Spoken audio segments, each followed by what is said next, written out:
Hi guys, welcome to TFA Files TV. Tadzoka nedzimwe nyau dziri kupisa dziri kutenderera pa social media. Pane video ra Freeman riri kutenderera zvisingaite kuvanhu. Mukanoritsvaga kunana Instagram kunana Twitter munoriwana achikwirana negirlfriend yake zvisingaite.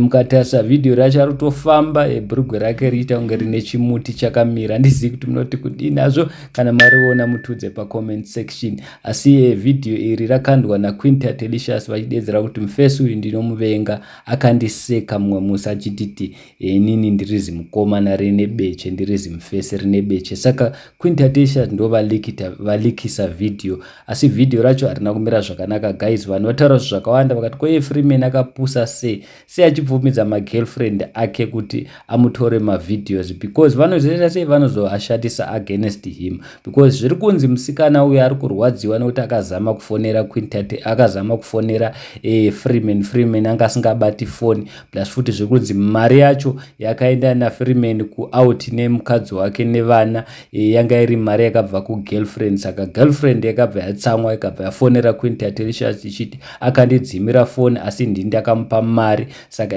aya mavideo Quinta Delicious kandai. Vanhu vadedzera kuti magirlfriend aFreeman ari bitter. Vanhu vadedzera kuti aiwa iye girlfriend ari wrong, ari kukanganwa here kuti Freeman ane mukadzi ngaadzikame. So guys, handizivi kuti kudi, asi video riripo pa social media, mukaritsvaga munoriwana. Munogona kungoenda kupi kuTelegram kwa Quinta Delicious. Varipo vanhu vanaro rakawanda, nesuwo tichavhura Telegram yedu kuitira kuti tipote tichikuradza ichi mavideos ane vanhu vane vachiita izvozvo zvana popiro, because panapa pa YouTube hazviite. Saka Quinta Delicious vadedzera kuti rakapata zimunhu rinonzi Freeman kupusa kudaro public figure inongobvumiswa kuita yese, because mukatarisa Freeman magirlfriend yake ese ari kungomuita ari kungomuexpose.